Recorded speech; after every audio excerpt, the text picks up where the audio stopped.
19వ అధ్యాయం 26వ వచనం. యేసు తన తల్లియు తాను ప్రేమించిన శిష్యుని దగ్గర నిలిచి ఉండుట చూచి, అమ్మా, ఇదిగో నీ కుమారుడని తన తల్లితో చెప్పెను.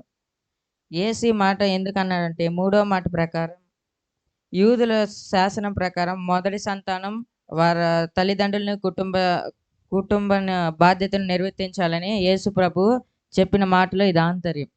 ఎందుకంటే మొదటి సంతానం కుటుంబ బాధ్యతలు నిర్వర్తించాలి. యేసు మరణమయ్యే ముందే తన దగ్గర నిలిచి ఉన్న శిష్యుని చూచి, ఇదిగో నీ తండ్రి కుమారుడి బాధ్యతను ఈ తల్లికి అప్పగించి ఉన్నానని చెప్పి యేసు క్రీస్తు శిలువలో మరణం. దేవుడి వాక్యాన్ని అంటే యూదుల ఆచారం ప్రకారం, ధర్మశాస్త్రం ప్రకారం మొదట పుట్టిన సంతతికి బాధ్యత ఉంటుంది తల్లిదండ్రుల పట్ల. ఆ బాధ్యతను నెరవేర్చడానికి తన శిష్యుడికి అప్పచెప్పాడు. దేవునికి స్తోత్రం.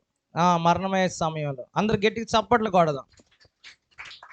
ఈ 3వ మాటను బట్టి మనం ఏం నేర్చుకోవచ్చు అంటే, బాధ్యత లేదా ప్రేమ, ఈ బాధ్యతను కలిగి ఉండాలని, తల్లిదండ్రులను సన్మానిస్తే దీర్ఘాయుష్మంతులు అవుతారని ఇందాక జాన్వేస్లీ చెప్పాడు. అక్కడ 3వ మాట కూడా ఆయనే చెప్పాడు. 7 మాటలు ఆయనే చెప్పాడు. అయితే బాగానే చెప్పాడు. నేను మీకు చెప్పేది ఏంటంటే, నిజమే, బాధ్యత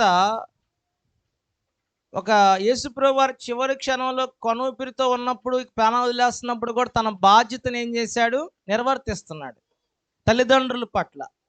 అంటే తల్లిదండ్రులు అంటే మన కన్న తల్లిదండ్రులు, శరీర సంబంధమైన తల్లిదండ్రులు ఉన్నారు, రక్తాన్ని పంచుకొని పుట్టారు. వాళ్ళని మీరేం చేయాలి? బాధ్యత కలిగి సన్మానించి వాళ్ళని చూడాలి. అలాగే ఆత్మ సంబంధించిన తల్లిదండ్రులు ఉన్నారు, సేవకులను కూడా మనం ఏం చేయాలి? బాధ్యత కలిగి చూడాలి. 3వది, సంఘము పట్ల కూడా బాధ్యత కలిగి మనం ఉండాలి. మనకి ఏదైనా బాధ్యత కలిగిన వారిగా ఉండాలనే మాట ఈ మాట ద్వారా మనం నేర్చుకుంటున్నాం. దేవునికి స్తోత్రం కలుగును గాక. 4వ మాట కూడా మనం